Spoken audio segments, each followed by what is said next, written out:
നമസ്കാരം. റെജി ലൂക്കോസിന്റെ പ്രാങ്കിൽ കുടുങ്ങിപ്പോയ ബി ജെ പിയുടെ അവസ്ഥ പറയാതെ വയ്യ. റെജി ലൂക്കോസിനെ ചുമന്ന രാജീവ് ചന്ദ്രശേഖറും ബി ജെ പിയും ഈ നേരമായിട്ടും ഏറിൽ നിന്ന് താഴെ ഇറങ്ങിയിട്ടില്ല. കിട്ടിയ അവസരം മുതലാക്കി മുൻ ബി ജെ പി നേതാവ് കൂടിയായ സന്ദീപ് ജി വാര്യർ ബി ജെ പിയെയും ബി ജെ പി അധ്യക്ഷനെയും അറഞ്ചും പൊറിഞ്ചും ട്രോളിക്കൊണ്ടിരിക്കുകയാണ്.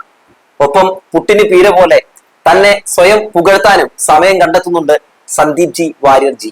എന്തായാലും വാർത്തയിലേക്ക് വരും മുമ്പ് ഒന്ന് ചാനൽ സബ്സ്ക്രൈബ് ചെയ്തിട്ടുള്ളൂ. കഴിഞ്ഞ ദിവസം നമ്മുടെ രാജീവ് ചന്ദ്രശേഖറും കുറെ ബി ജെ പിക്കാരും ഒക്കെ ഇപ്പൊ ഞെട്ടിക്കുണ്ടാ, ഇന്ന് സി പി എമ്മിനെ മൊത്തം ഞെട്ടിക്കുണ്ടാ, ഈ ലോകം മുഴുവൻ ഞങ്ങൾ ഞെട്ടിക്കുണ്ടാ. നിങ്ങൾക്കറിയാമോ, സി പി എമ്മിന്റെ ഒരു പ്രധാനപ്പെട്ട നേതാവ് ഞങ്ങളുടെ പാർട്ടിയിലേക്ക് വരികയാണ് എന്നൊക്കെ പറഞ്ഞപ്പോ എല്ലാവരും ആരായിരിക്കും എന്നൊരു മഹാൻ എന്നിങ്ങനെ ആലോചിച്ചുകൊണ്ടിരിക്കുന്നു. അപ്പൊ ദാ നോക്കുമ്പോ ആര്, നമ്മുടെ റെജി ലൂക്കോസ് ആണ് അവരുടെ പാർട്ടിയിലേക്ക് പോകുന്നത്. അയാൾ സഖാവയല്ല എന്നതാണ് ഒരു വസ്തുത.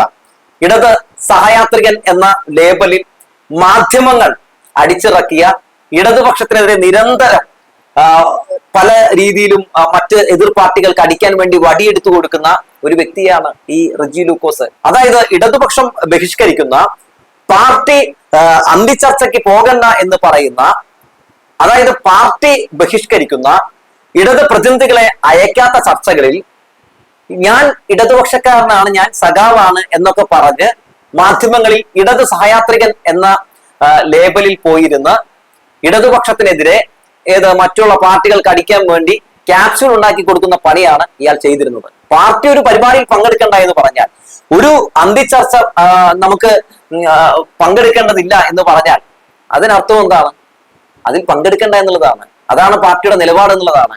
എന്തുകൊണ്ടാണ് അത്തരം ചില ചർച്ചകളിൽ പങ്കെടുക്കേണ്ട എന്നുള്ള നിലപാട് സ്വീകരിക്കുന്നത്? അത് ഒന്നല്ലെങ്കിൽ ഏതെങ്കിലും ഒരു വ്യാജ വാർത്തയെ തുടർന്ന് ആ വിഷയം ഇടതുപക്ഷത്തെ കൂടുതൽ പ്രതിസന്ധിയിലാക്കാൻ വേണ്ടി നടത്തുന്ന ഒരു ചർച്ചയാകും. അല്ലെങ്കിൽ അത്തരം ചർച്ചകളിൽ പങ്കെടുക്കാൻ പോയിട്ടുണ്ടെങ്കിൽ ഇടത് പ്രതിനിധികൾക്ക് സത്യം പറയാനുള്ള സമയം കൊടുക്കില്ല, അതുകൊണ്ടാകും. അപ്പൊ അങ്ങനത്തെ സാഹചര്യത്തിൽ മാധ്യമങ്ങൾക്ക് ഒരു ഇടതുപക്ഷക്കാരന് വേണം. അപ്പോ അവർക്ക് ഇടതുപക്ഷക്കാരനെ കിട്ടുകയുമില്ല. അപ്പൊ എന്ത് ചെയ്യണം? ഒരു തട്ടിക്കൂട്ട്, ഒരു ഇടത് നിരീക്ഷകനെന്നോ സഹയാത്രികനെന്നോ എന്നൊക്കെ ഒരു ലേബൽ ഉണ്ടാക്കി ഏതെങ്കിലും ഒരാൾ അവിടെ പിടിച്ചിരുത്തണം. എന്നാൽ മാത്രമാണ് ഇവർ അടിച്ചുവിടുന്ന വ്യാജ വാർത്തകൾ അത് ഇടതുപക്ഷത്തിന്റെ തലയിൽ കെട്ടി വെക്കാൻ കഴിയുകയുള്ളൂ. അങ്ങനെ ഈ റെജി ലൂക്കോസ് ഇതുവരെ പങ്കെടുത്ത ഏത് പരിപാടി നിങ്ങൾ എടുത്ത് പരിശോധിച്ച് നോക്കിയോ, ആ പരിപാടികൾ മുഴുവൻ ഇടതുപക്ഷവും അതുപോലെ തന്നെ പാർട്ടിയും ബഹിഷ്കരിച്ച അന്തിചർച്ചകളായിരുന്നു.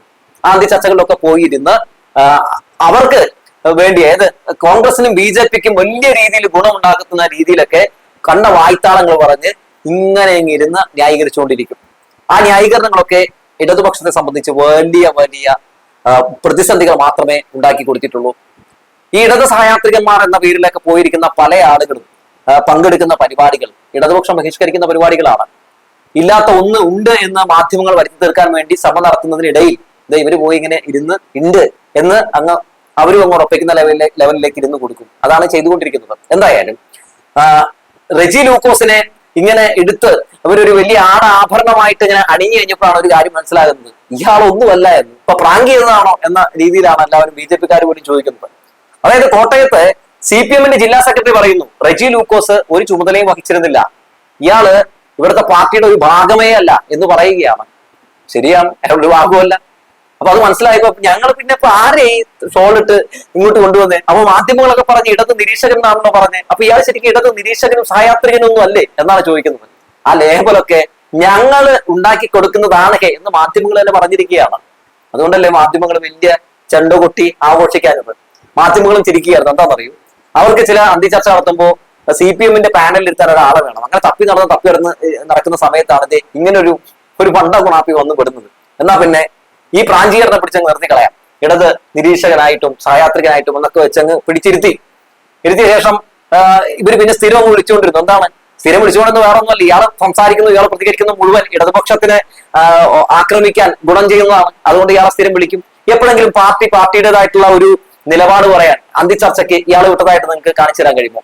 ഇല്ല. ഒരു ഘട്ടത്തിൽ പോലും, ഒരു വേദിയിൽ പോലും നമുക്ക് ഇയാളെ പാർട്ടി ഏൽപ്പിച്ചിട്ടുള്ള എന്തെങ്കിലും കാര്യങ്ങൾ പറയാൻ വേണ്ടി നമുക്ക് കാണാനേ കഴിയില്ല. ഏതെങ്കിലും ഒരു ചർച്ചയിലോ ഏതെങ്കിലും ഒരു പരിപാടിയിലോ പങ്കെടുത്ത റെജി ലൂക്കോസിനെ പറ്റി ഏതെങ്കിലും നേതാക്കൾ പേരെടുത്ത് പറഞ്ഞത് റെജി ലൂക്കോസ് ആ വിഷയത്തെ പ്രതികരിച്ചിട്ടുണ്ടല്ലോ എന്ന് പറഞ്ഞ് നിങ്ങൾ കേട്ടിട്ടുണ്ടോ? ഉണ്ടാവാനൊരു സാധ്യതയുമില്ല. എന്തുകൊണ്ടാണ്? അതങ്ങനെയാണ്. ഈ റെജി ലൂക്കോസ് ബി ജെ പിയിലേക്ക് പോകുന്നതിന് മുമ്പേ, അതായത് പുള്ളി ഒന്ന് ഉറക്കം ഉറങ്ങി എഴുന്നേറ്റ ശേഷമാണല്ലോ ഈ ചാണകക്കുഴിയിട്ട് വീഴുന്നത്. അതിന് മുമ്പ് പുള്ളി ഇട്ടൊരു പോസ്റ്റ് ഉണ്ട് കേട്ടോ. അതും ആ പോസ്റ്റാണ് സന്ദീപ് ജി വാര്യർ എന്തായാലും ട്രോളാൻ വേണ്ടി ഉപയോഗിച്ചത്. ഇതെങ്ങനെയാണ് നിങ്ങൾക്ക് ദൃശ്യങ്ങളിൽ കാണാം. ഇവരിൽ ആരാണ് തട്ടിപ്പിൽ മുന്നിൽ, നിങ്ങളുടെ അഭിപ്രായം എന്നാണ് ചോദിച്ചിട്ടുള്ളത്. ഇന്നിപ്പോ തന്ത്രിയെ കൂടി അറസ്റ്റ് ചെയ്തിട്ടുണ്ട്. തന്ത്രിയുടെ പടം കൂടി ഉണ്ടായിരുന്നു. അതായത് നാളെയാണ് പുള്ളി പോകാനിരുന്നതെങ്കിൽ ചിലപ്പോൾ തന്ത്രിയുടെ കൂടി പടം ഇടുമായിരുന്നു. അപ്പൊ അത് സ്ക്രീൻഷോട്ട് എടുത്തുകൊണ്ട് സന്ദീപ് ജി വാര്യർ ഇങ്ങനെ കൊടുത്തു: മുതലാളിയാണ് വലിയ തട്ടിപ്പുകാരനെന്ന് റെജി ലൂക്കോസിന് ബോധ്യപ്പെട്ടതിനെ തുടർന്ന് മുതലാളിക്ക് ശിക്ഷപ്പെടാൻ തീരുമാനിക്കുകയായിരുന്നു. സന്തോഷമായി. BJPക്ക് അങ്ങനെ തന്നെ വേണം എന്നാണ് സന്ദീപ് ജി വാര്യർ പറഞ്ഞിട്ടുള്ളത്. സന്ദീപ് ജി വാര്യറിനെ പറ്റി എനിക്ക് പലപ്പോഴും തോന്നിയിട്ടുള്ളത്, BJPയിൽ നിന്ന് മനസ്സില്ലാ മനസ്സോടെ വന്ന ഒരു വ്യക്തിയായിട്ടാണ് എനിക്ക് പലപ്പോഴും തോന്നിയിട്ടുള്ളത്. അപ്പൊ ഏത് ഇയാളുടെ പ്രതികരണം എടുത്ത് നോക്കിയാലും BJPയോടുള്ള വിരോധം, അതുപോലെ തന്നെ BJP അധ്യക്ഷനോടുള്ള വിരോധമൊക്കെ നമുക്ക് ഉടനീളം കാണാൻ സാധിക്കുന്നുണ്ട്. അതൊക്കെ നമ്മൾ കാണിച്ചു തരുന്നതാണ്. ഇയാളുടെ അകത്ത് കിടക്കുന്ന ആ യഥാർത്ഥ BJPക്കാരൻ സംഖ്യയാണ് നമുക്ക് കാണിച്ചു തരുന്നത്. അയാൾക്ക് ഇപ്പോൾ എവിടെയെങ്കിലും പിടിച്ചു നിൽക്കണം. അതിന് ആവശ്യം എന്താണ്? ഞാൻ സംഖ്യയല്ല എന്ന് കാണിക്കുക എന്നുള്ളതാണ്. അതുവേണ്ടി ഞാൻ സംഖ്യയല്ല എന്ന് കാണിക്കുന്ന കുറെ നമ്പറുകൾ കാണിക്കുന്നുണ്ട്. ഈ കോൺഗ്രസ്സുകാരെ പെട്ടെന്ന് പറ്റിക്കാൻ എളുപ്പമാണെന്ന് അറിയാവുന്നതുകൊണ്ട് പുള്ളി അവിടെ നിന്ന് ഇറങ്ങിയ ശേഷം നേരെ കോൺഗ്രസിലേക്ക് പോയി. അതുകൊണ്ട് കോൺഗ്രസ്സുകാരെ പെട്ടെന്ന് പറ്റിക്കാൻ പറ്റും. ആ കോൺഗ്രസ്സുകാർ ഇയാളുടെ കുഴിയിൽ വീണും കിടക്കുകയാണ്. ഇടതുപക്ഷത്തിലേക്ക് വന്ന ഒരു പ്രശ്നമുണ്ട്. ഒന്നാമത് ഇടതുപക്ഷത്തിൽ ഇയാളെ എടുക്കില്ല. കാരണം ഇയാൾ നടത്തിയിട്ടുള്ള വർഗീയ പരാമർശങ്ങളൊക്കെ നമ്മുടെ മുമ്പിലുണ്ടല്ലോ. കോൺഗ്രസ്സുകാർക്ക് ഒരു കുഴപ്പമില്ല. രാഹുൽ ഗാന്ധിക്കെതിരെയും അതുപോലെ ആർക്കെതിരെയും എന്ത് തെറി പറഞ്ഞു നടന്ന ആളാണെങ്കിലും ഞങ്ങൾ ഇരുകൈ നീട്ടി സ്വീകരിക്കും. ഞങ്ങളുടെ ഒരു സംസ്കാരം അങ്ങനെയാണ്. അപ്പൊ അവിടെ ആര് ഇരുകൈ നീട്ടി സ്വീകരിക്കുമെന്ന് അറിയാവുന്നതുകൊണ്ടാണ് അങ്ങോട്ടേക്ക് ഇവരെല്ലാവരും പോകുന്നത്. അപ്പൊ പോയ ശേഷം ഇപ്പോഴും ഇദ്ദേഹം ഇങ്ങനെ ഓരോ പല രീതിയിലെ ഗംഭീര നിർവ്വഹണങ്ങളൊക്കെ നടത്തിക്കൊണ്ടിരിക്കുകയാണ്. ഇന്നലെ വേറൊരു പോസ്റ്റ് കൂടി ഇട്ടിട്ടുണ്ട്. അതൊരു സെൽഫ് ബൂസ്റ്റിംഗ് പോസ്റ്റ് കൂടിയാണ്.